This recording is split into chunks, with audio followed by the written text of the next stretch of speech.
Welcome to the EmpowerHer Wellness podcast. I'm Morgan, and I'm thrilled to be your host and wellness coach as we navigate the path to a healthier, more confident you. As the owner of Get Fit With Me, I bring years of experience in personal training, nutrition, and coaching to each episode. Join me as we explore practical tips and strategies for fitness, nutrition, mindset, and more, all tailored for busy women just like you. Let's empower your wellness journey and achieve lasting transformation together.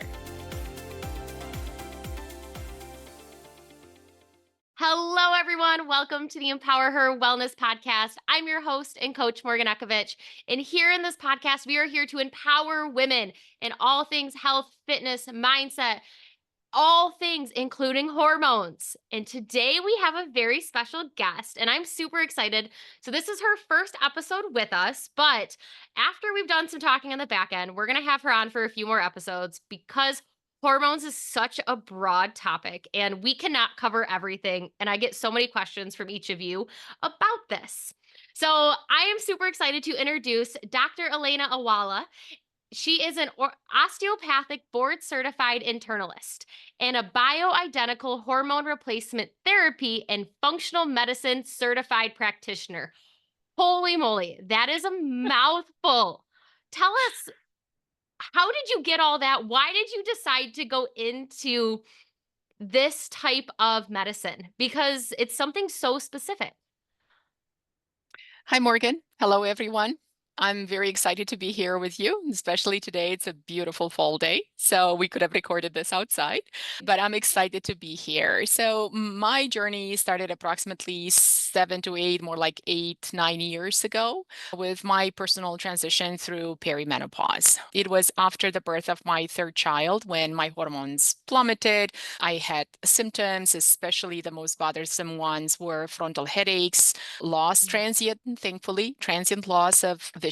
So I couldn't see it. I literally cannot see anything. It was just a white veil in front of me. I had to hold myself onto things to figure out where I'm going. And it was a freezing headache, quite disturbing. I couldn't function, very irritable, couldn't sleep at night, panic attacks, and I've never had those before.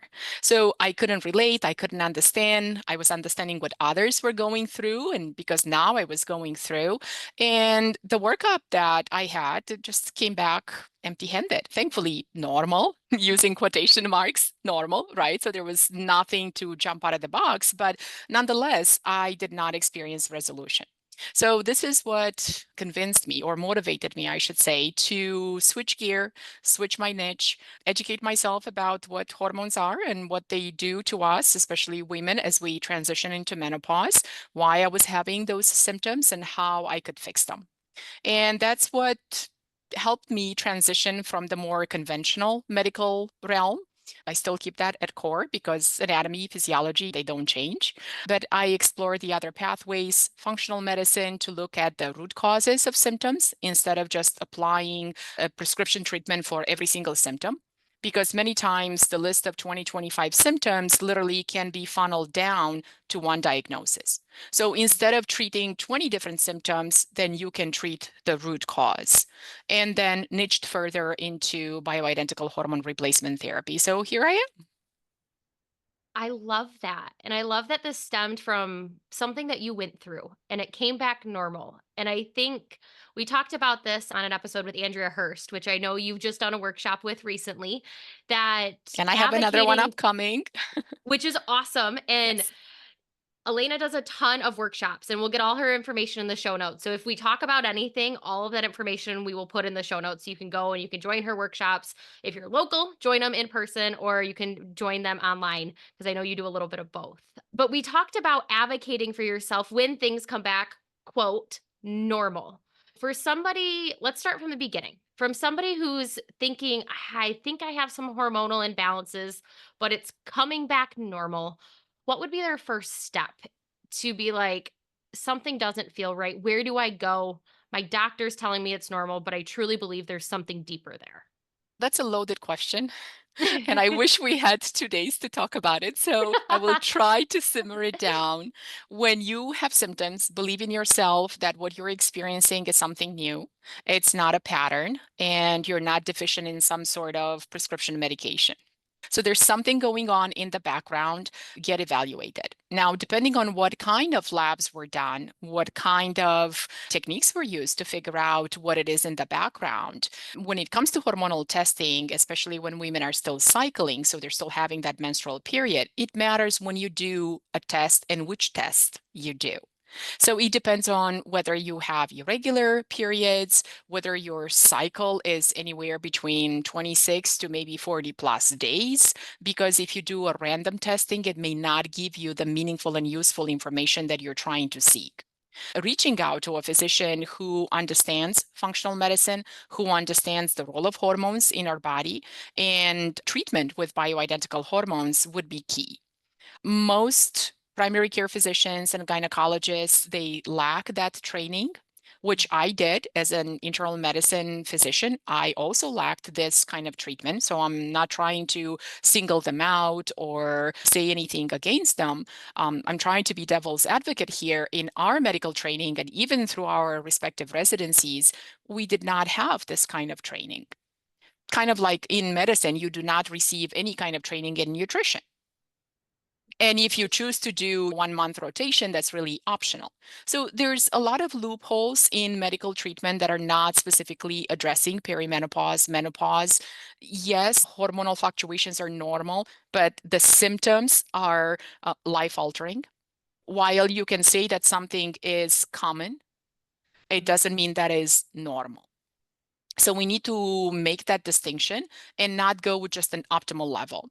With some of my patients, I like to share one of my favorite cartoons. There is a physician who's explaining on the blackboard that the patient lab results are at the very low normal, but it check mark, it's within the normal range. And the patient's already passed out because they don't feel good. But the physician's happy because the lab is normal, right? So we're not really treating numbers on paper. We're using those as guidelines, and we correlate with symptoms that patient presents with. So being listened to is first step. Doing the appropriate testing in appropriate context. Remember, I'm referring to that cycle length, timing within the cycle, also correlating with symptoms. If you're having heavy periods versus scant versus no periods, those are other differential diagnosis that we should consider. I don't want to be too technical here because this may not necessarily be pertaining to other providers and physicians. So for the general public, just leaving it broad. And also what kind of treatment or corrective strategies one can implement. It's not just if X level is low, let's supplement. Let's figure out why the level is low. Because our organ systems, and we're going back to functional medicine, they don't function in their own separate cubicle. What are hormones? They're messengers. They send messages. And depending on whether you're reading the message now versus you're sitting on it and maybe acting upon later, that's the same way that our hormones act in our body. And they do influence our neurotransmitters, they're metabolized in the gut. So the nutrients that we take from our food, the activity or the lack of physical exercise that we do, the stress environment that we're in, yes, of course, the genetic predispositions, they all influence that harmony. So there's a lot we can do ancillary in our lifestyle to help modulate that balance of hormones. Was that a So much. mouthful? That was perfect. I have 1,000 other questions. Oh, which I will save for another episode. I want to get into some questions that I hear all the time. Okay. And I actually just learned one today. And I say learned it, somebody brought it up to me and I didn't know. And I thought this would be a perfect time to ask. Is they mentioned that they read that when your estrogen levels are low, that our memory is affected. Is that correct? And if so, why is that? That is correct. And there are lots of factors that are influencing low estrogen levels. Either there's lack of balance between hormones, there is decreased aromatization, so it's a little bit of a technical word. Our estrogens come from a chemical reaction that converts the androgens, the testosterone, into estrogens. So if the testosterone level is low, then we're not able to have adequate amounts of estrogen. So it's not just the estrogen level per se, but there's a deeper issue here. A low level of testosterone, maybe insulin resistance, maybe adrenal dysfunction. So we have to look in other areas. right? Maybe there's low thyroid, or there's lack of balance between estrogen and progesterone, or maybe there's a receptor resistance. Maybe the receptor is not responding appropriately to the signals. A patient may have symptoms that are congruent with estrogen deficiency, but when you actually check the levels, they are normal. Or high cortisol would block the effects of estrogen in the brain, right? So you can have adequate levels, either of your own production, endogenous, or replacement with exogenous hormonal therapy. But if your cortisol is high because stress, tumor, lots of issues, right? Adrenal dysfunction, there are other diagnoses there. It can prevent the estrogen from being adequately seen at the brain. And therefore, you start having foggy brain, lack of ability to maintain focus, also vasomotor symptoms that are just so known by everyone, the hot flashes and night sweats. So estrogen, one, is anti-inflammatory. Two, it plumps up the hippocampal area, so it improves cognition, it improves brain fog, or eliminates the formation of brain fog or the effects of brain fog. So it's not just estrogen per se, it's also in relation to the balance of the rest of the hormones. That's crazy that because when I think about, we talk about brain fog when it comes to nutrition and making sure we're getting enough protein and carbs, especially when people are low carb. Like there's a lot of things in our nutrition that affect our brain. And yes, hormones is involved, but there's so many aspects that you don't think about until somebody brings up. And then I'm like, I don't know, is that true? So you mentioned two things, and I want to dive into both of them. First one is hot flashes. I Mhm. hear a lot of people having hot flashes. So when somebody has a hot flash, how do you, and yes, you'll treat the root cause, but what are some ways that people can short term alleviate these hot flashes or find ways for them not to happen so often? Because I know women that it happens all the time in very uncomfortable situations. I know some that it only happens at nighttime. So, how do you help women with hot flashes when it pertains to hormones and also just daily life and suggestions in that aspect? Okay. So our estrogen starts gradually declining from around mid 40s. But progesterone is the first hormone that starts gradually declining from around the age of 35. So you can have hot flashes with either normal, high, or low levels of estrogen because it's not the level of each hormone, but rather that balance between estrogen and progesterone. So when that balance is disrupted, one can still experience vasomotor symptoms, hot flashes, night sweats. Now, because it can happen with either high or low estrogen, ideally we would test so we don't guess and give the wrong kind of Mm. treatment. If you're in high estrogen, and you're increasing your phytoestrogen, for example, through dietary choices, increasing your phytonutrients, those fresh fruits and vegetables, colorful things that you can get from the produce section, maybe Siberian rhubarb, maybe flax seeds, but you're actually estrogen dominant, meaning you have see, estrogen dominance doesn't really mean high estrogen. It just means imbalance between that estrogen and progesterone. So you can have estrogen dominance, which means unbalanced estrogen, even at normal or low levels. Okay. Mm. Now, high estrogen is different. High estrogen, it means that there's a high production of estrogen while the metabolism is proceeding quite well. But estrogen dominance may be low or normal level of estrogen that is not being properly metabolized or well balanced by progesterone. So simply adjusting the estrogen or adding progesterone or looking at dietary supplements, we may be wrong. So we need to figure out, Mm. is it a high estrogen state? Is it a normal or low estrogen, but estrogen dominance? Is it a metabolism issue? And then we can help metabolize better the estrogen and resolve the hot flashes and night sweats, the vasomotor symptoms. So it's not really a simple answer, but as you're closer to menopause, it is more likely to guess right that it is a declining Mm. level of estrogen. So you may try to support with exogenous phytonutrients, your fresh fruits, vegetables, ground flax seeds, also increase metabolism concomitantly. So go for a walk. You don't have to do anything, no strenuous activity. You don't have to bench press 200 pounds, right? You can go for a walk, 1 to 3 miles a day, maybe 3, 4 times a week. That's plenty sufficient. Address the cortisol. Because remember what I said, high cortisol prevents that estrogen from being seen in the brain. So you may have normal levels of estrogen and you may not need to supplement with anything. You just may need to address your stress, improve your adrenal response, modulate that adrenal response, and voila, hot flashes and night sweats are gone. So it's not really a simple answer. Which I know none of it's going to be, because there are so many different answers, because we were all specific. We are all our own individual. Yes. So things are going to show up differently. So let's talk about cortisol a little bit. I think this year, everywhere that's been like with a new topic of everyone drinking these cortisol lowering drinks, all of these supplements out there, that really that boils down to how we manage stress and our stress levels, right? Am I Right. correct in that sense? Okay.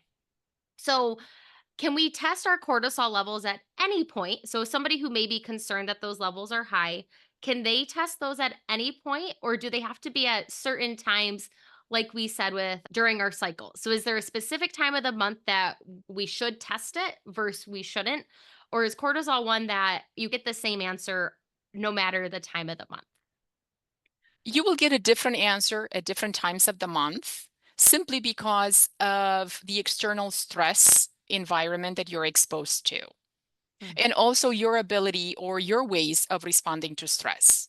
But testing cortisol can be done at any time in a calendar month, irrespective of your cycle day.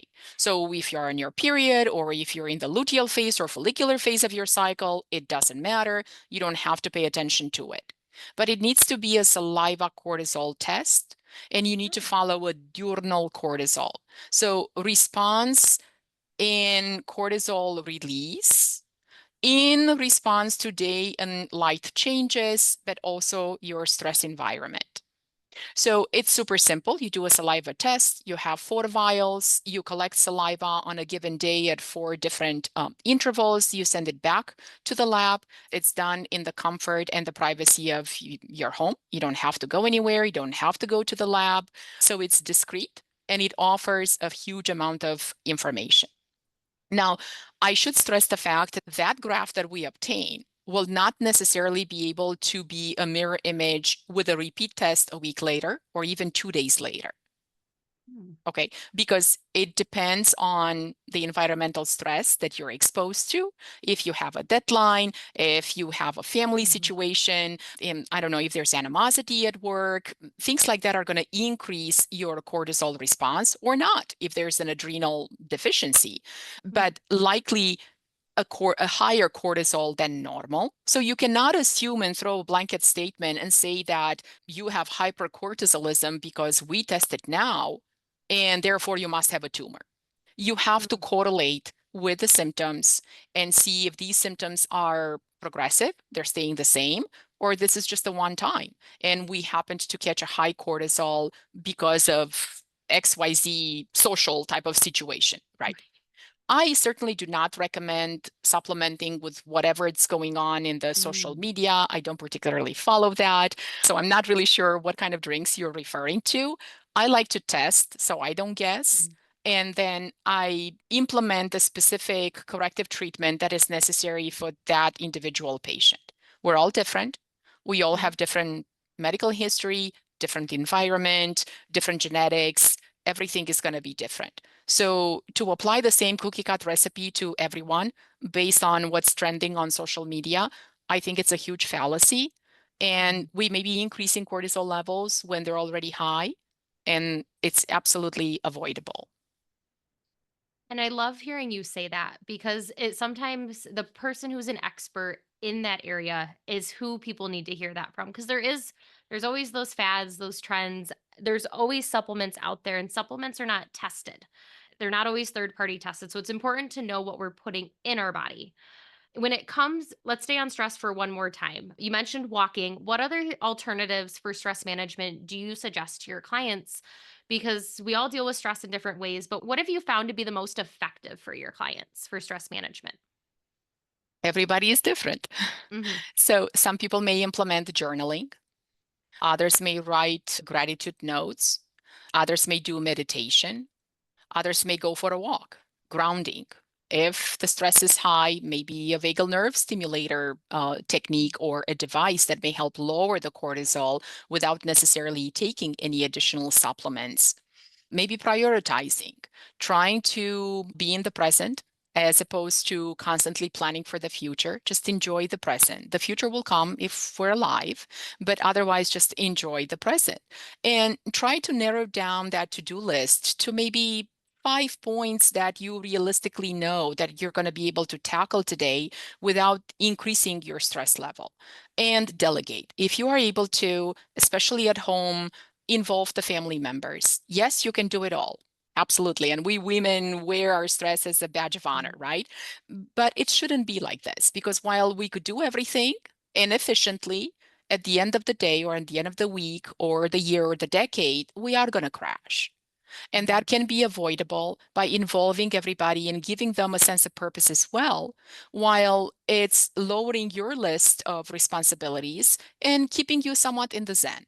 I like that. Walking, low impact exercise, meditation, journaling, grounding, vagal nerve stimulators, or just techniques that you can do on your own to stimulate the vagal nerve. Gargling, squatting, singing, humming, those would be the kind of techniques that one can employ on their own.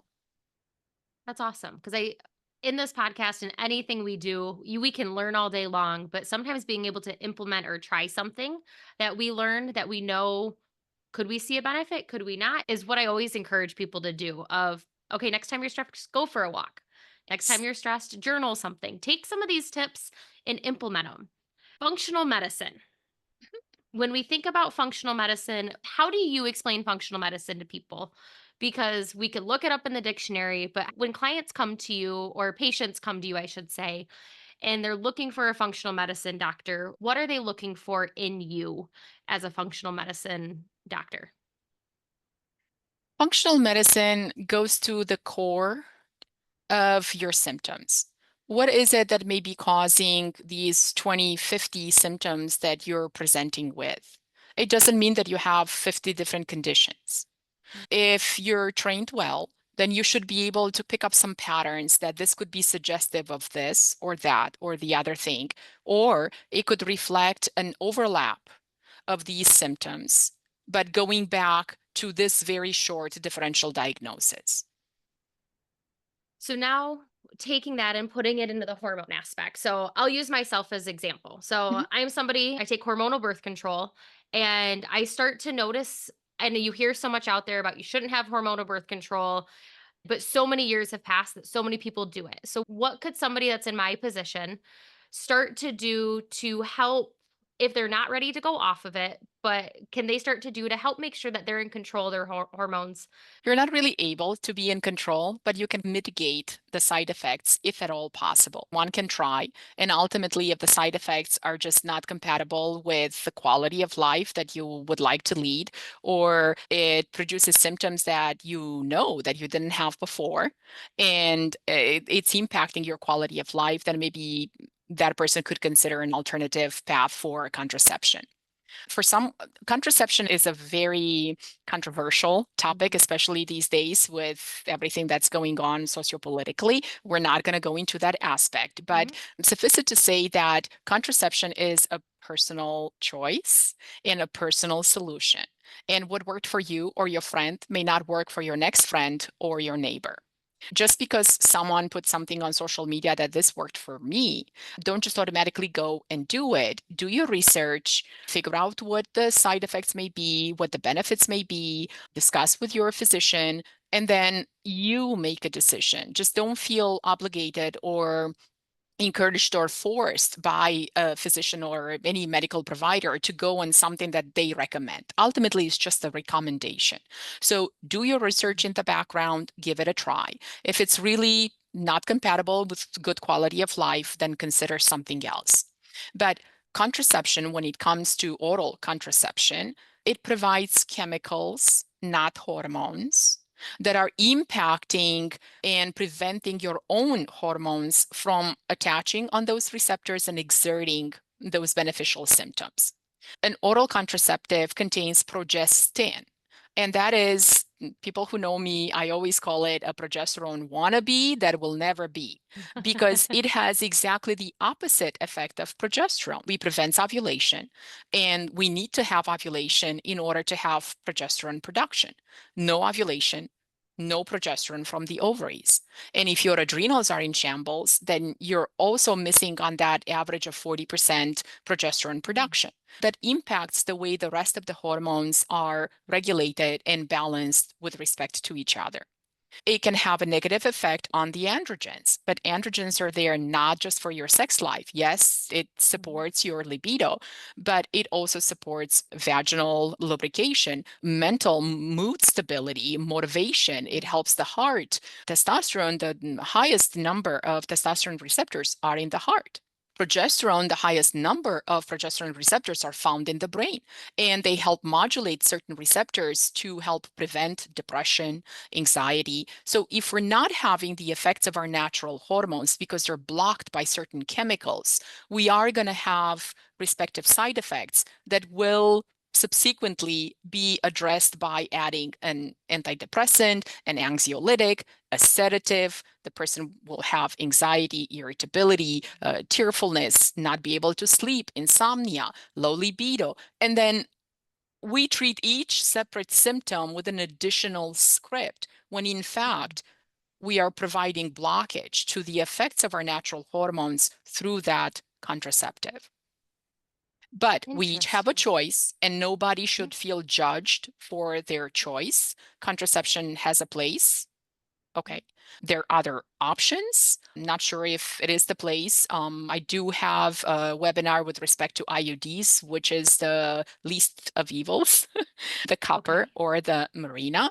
And there's also natural fertility awareness method that also keeps the prevention for contraception, for natural ability to prevent a pregnancy by about 97 to 99%.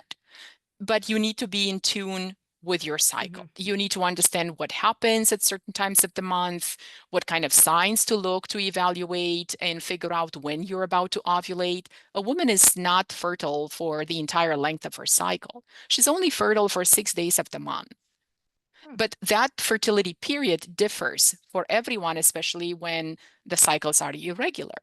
So figuring out and being in tune with your cycle would help tremendously use effectively that natural fertility awareness method. That's awesome. And I think there's a lot of people that's another big thing I'm seeing and I hear people talk about is wanting to go off of the hormonal birth control and move to a more natural way of tracking their cycles just for in general so that they feel better because they're themselves. So, are there any I feel like I've seen natural cycles as a big one I see people talk about. I have an Aura ring. So, is there anything that you recommend for people who do choose to track their cycles naturally? You're like, this is the app or this is the temperature, whatever it is that I recommend to clients to start off because it's not overwhelming, but it gives them the data that they need. So first, they need to understand their cycle and understand the phases of the cycle. So it's important to talk to a physician who understands and can explain correctly what happens within the phases of that cycle and what kind of symptoms for them to watch for. Everything that you mentioned, those are valid options for women to consider. I'm sure there are plenty of other apps available. Can't think of it right now because you put me on the spot.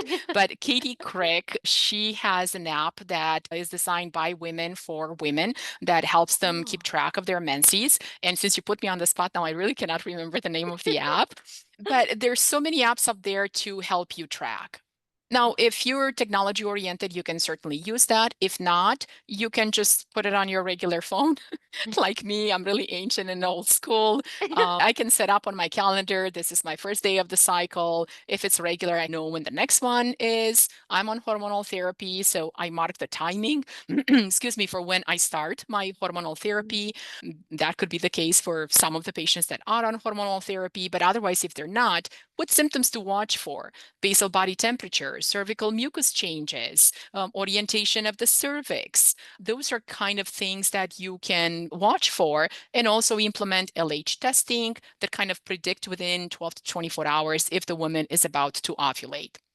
Yes, it's a little bit more intense than taking a pill and moving on with your life, but I always think that I'd love to not slip my way through life and kind of be involved and understand my cycle. And if there are any symptoms that are odd or just away from what I normally experience, it's a trigger for me. To me, that's a vital sign that, okay, I have to think back. Did I do something? Did anything happen yesterday or the week before?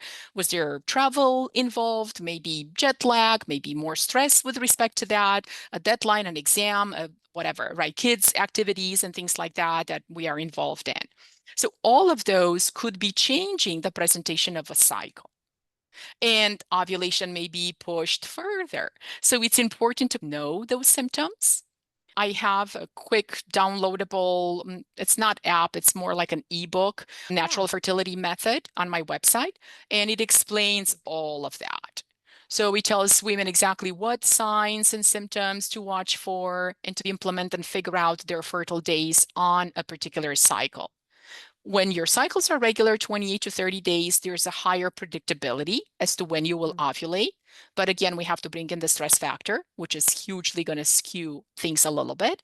But if you're irregular, I would suggest getting evaluated because it's a lot of things. It's gut dysbiosis, it's maybe impaired metabolism, maybe there's nutrient deficiency, maybe there's PCOS. There are other things that are impacting the irregularity of those cycles. So get your cycle regular, know how to read your cycle, and then you can move forward with a natural awareness fertility method. All of those underlying things that could be happening, do you help clients identify those, treat those, all of that? I Or is do. that everything you support women with? Okay. I do. So I have many awesome. patients who come to me and they think that I'm just going to check the estrogen progesterone and I'm going to put them on estrogen and progesterone and they're going to move on and life is good.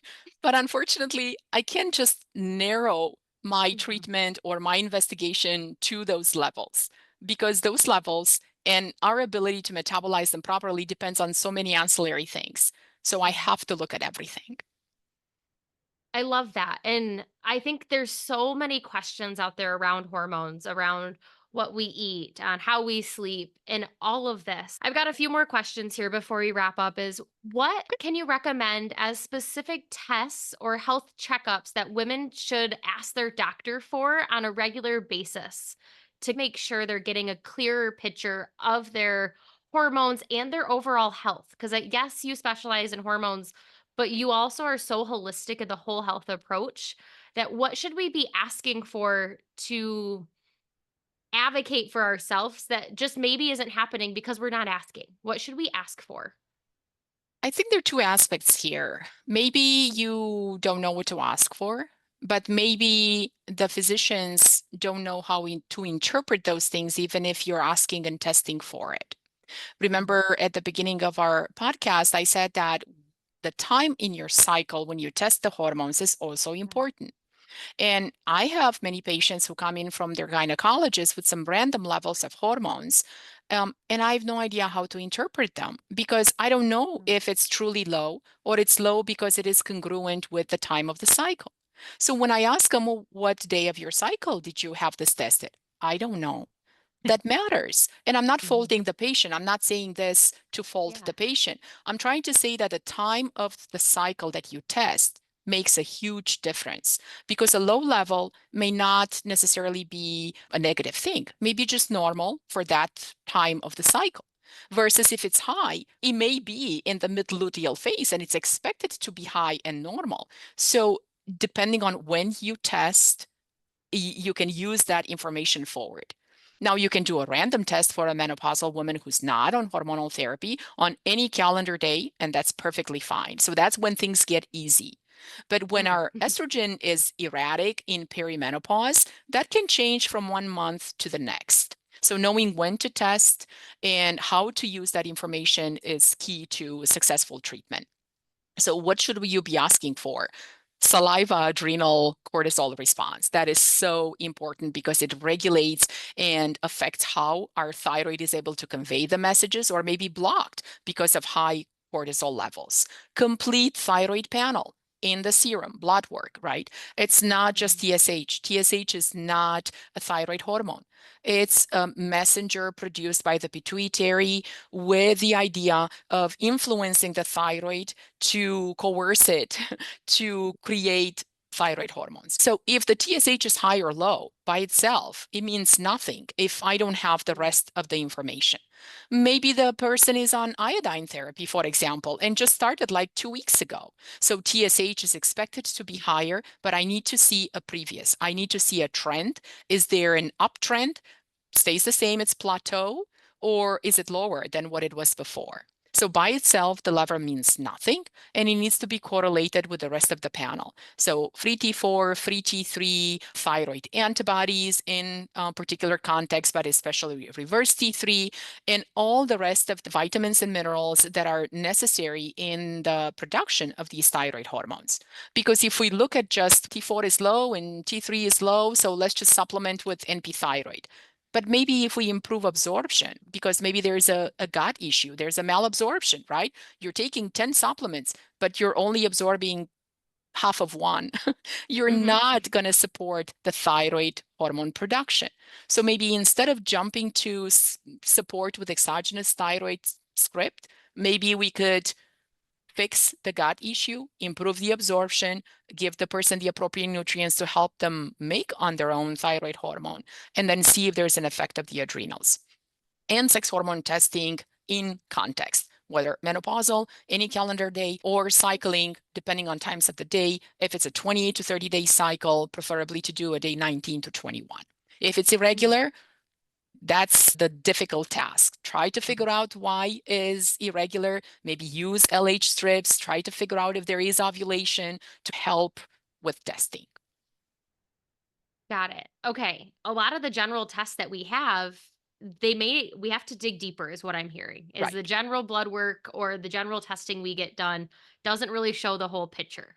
It doesn't. So it's important to have a specialist that also knows how to read the data, who can also tell you, hey, can you track this so that we can start to see what's happening as well? Okay, I think it's so fascinating to me. I'm all about tracking. I think tracking is a fantastic tool. I use it with my clients. I had a client this morning who was like, my heart rate's a little higher. I'm like, okay. We went through a list of things. He goes, oh, yeah, all of that happened. I'm like, okay, that could all be contributing to the higher heart rate right now. Let's work on some deep breathing and see. We went through some stuff. He's, I was a little Feel better. stressed. I'm like, yes, that's funny how we don't realize those things and it takes that outside perspective. And on point So, to what you just said, our menstrual cycle, every woman should look at it as a vital sign.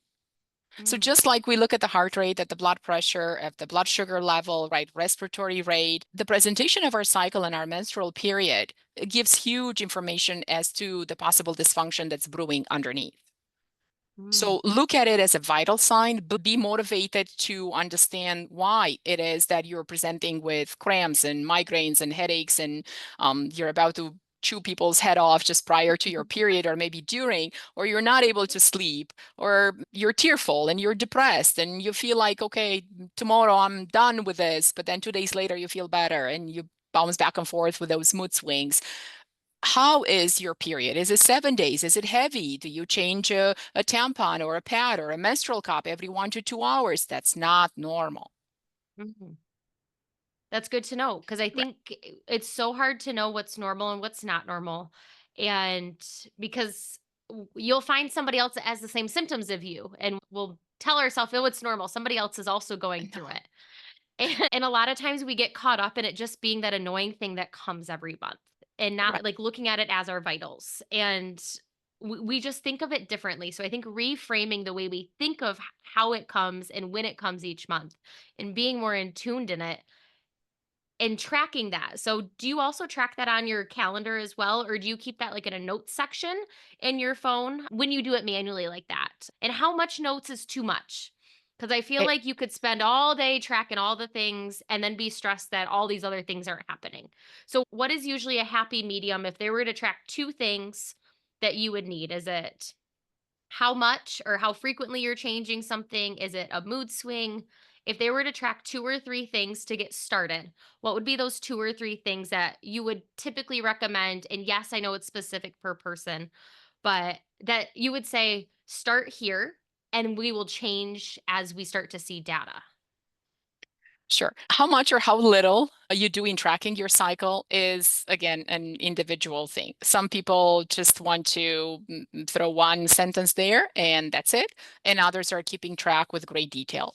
Now, for me, details help because it helps. I'm not there with a patient. I'm not experiencing their symptoms. So it helps me to have that list of symptoms because it helps me work backwards. So using functional medicine to figure out what has happened. Anybody who's just learning to be in tune with their menstrual cycles, I suggest wasting 1 to 2 cycles to learn to understand and track your symptoms. I think in this case, more is better because you want to look for trend. Is it that your symptoms occur with regularity on X day of your cycle, or they're random and you really cannot interpret them? First day of your cycle is the very day that you get your menstrual period. The first day of vaginal bleeding, it's your day 1.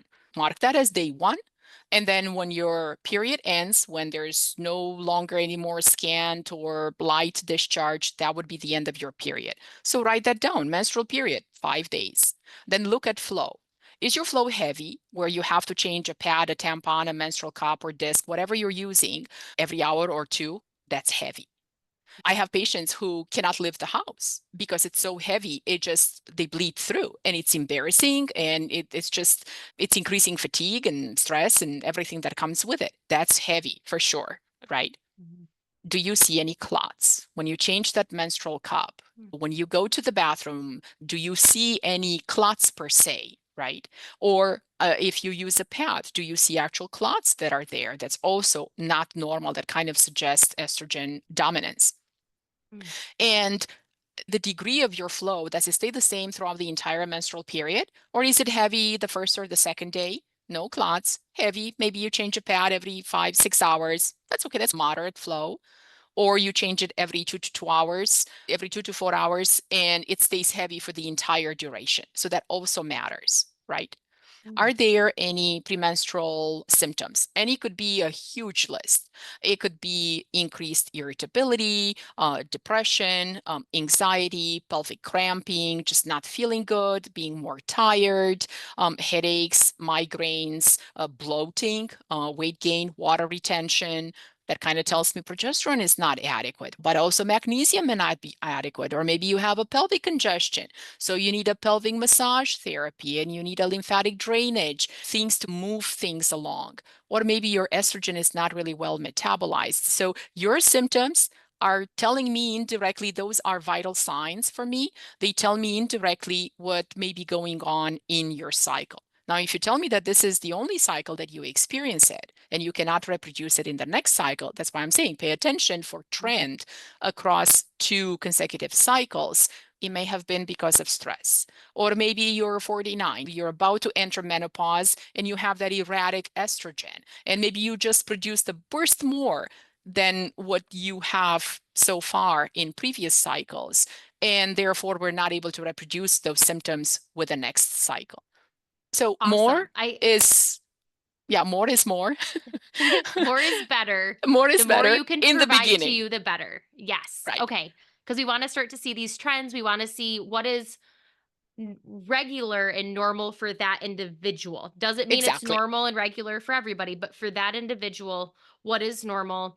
And then you can work backwards. I think today has been super awesome. I have learned a ton and We're I done? want to know. I was just getting started. Just getting started. So, what I'm going to do is I want to make sure that you have a chance to share any last minute tips or recommendations or anything last minute you want to share with the listeners of I want you to take this away. I know we learned a lot today. We talked about a ton, but what is something that they can take away and not feel overwhelmed? Because I think this is a topic that we can feel really overwhelmed. And I promise we will have more episodes. We've already talked on the back end. We're going to do one for premenopausal, one for when you're in menopause, because I know a lot of you are listening and you're like, you only barely touched on it.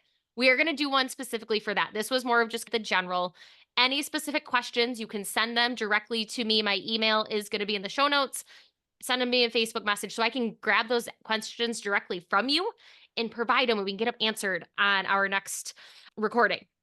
But I want to know, what can people take away from today without feeling overwhelmed and feeling good about themselves and feeling empowered of everything they just learned rather than, there's so much I don't know and I need to do all these things.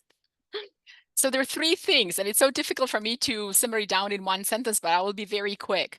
Cycling women, younger women who have menstrual problems, what you're experiencing is not normal. Just because your friend and your mother and your grandmother are suffering with debilitating cycles and especially menstrual periods, that is not normal. Maybe that is the most common symptoms that you hear of, but those are not normal. Those are vital signs, and we need to work backwards to figure out what's going on.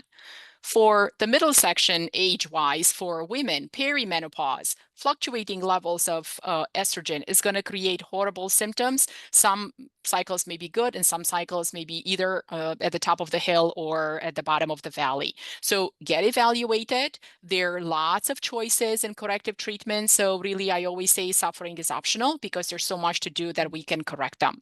But again, suffering is only because you want to stay home and consider that what your mom and your grandma went through is normal. It is not. It is common, but it is not normal.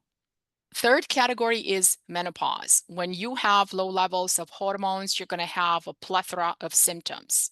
It doesn't mean that all of a sudden, especially when it comes to depression and anxiety, you're not Prozac deficient, you're not Cymbalta deficient, you don't need Xanax. There is an issue.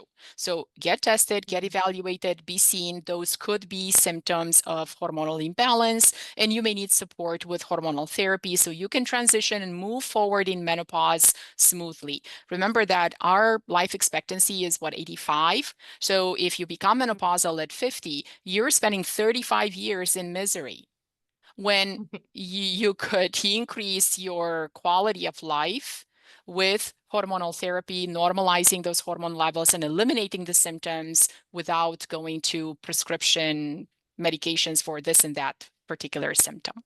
How's that for a summary in too long of a phrase? No, that is perfect. So my final question for you is, I know people are gonna listen and they're gonna want more. How can people get in contact with you, start working with you, and what are first steps? I think the easiest way to direct people is to my website because there's a lot of information there to consider, and there's a form that they can fill out and they can submit the request for a free discovery call. Yes, I say that it's a 15-20 minutes, but many times we move it to 45 or 50 minutes depending on the individual needs and where the conversation flows. Don't be shy. So my website, truehealthsolutionsclinic.com. Just search around, navigate, browse around, contact us. Super easy. And the form is also at the very bottom of the first page, or I think it's at the bottom of every page. So very easy to get in contact with me. Also, follow me on social media. I do have a lot of free workshops in the community. And yes, they're centered around hormones, but we present the different aspects in which hormones are implicated. Like an upcoming workshop is pelvic floor dysfunction. That's October 23rd. And that's really extensive. I think last time we held it, it moved to 2 hours instead of 1 hour. We did mental health, healthy periods, and also stress. I did it with Deb Timmerman. We looked at stress implications on hormone balance. So those would be good ways of, they're free attendance. It's your free discovery call. Find out what hormones can do for you without relying on he or she said. Find out exactly what the medical literature is saying and what the physiologic roles of these hormones are in our body. Awesome. I love it. And listen to Morgan's podcast, right? That's another good way. Yes, because we will have more. Submit your questions to me. All of her website, Facebook, anything that I have, it will be in the show notes. So if you're like, I didn't catch her website, it will be in the show notes. Go check out the show notes. My last ask, which I always have for you guys, is to share this with somebody in your life. Right now, Is there a woman in your life that is struggling with their period, who is struggling with their hot flashes, who is struggling with anything we just talked about, who they would benefit from hearing this episode? Share this episode, send it to them in a text and say, I just listened to this. You need to listen, check this out, because that is how this podcast continues to grow. And we continue to empower other women in our health, our fitness, our mindset, and all things to empower us. So, on that note, thank you so much again, Elena, for being here. I had such a great time. I'm excited for our upcoming episodes. Thank you, Morgan. And I'm excited as well. I will talk to you all next time. Thank you for listening to the EmpowerHer Wellness podcast. I hope you feel more empowered and ready to tackle your wellness goals. If you have any questions or topics you'd like me to cover, feel free to send me a message. Make sure to subscribe and leave a review to help us reach more women just like you. Until next time, take control of your wellness and keep empowering yourself every day.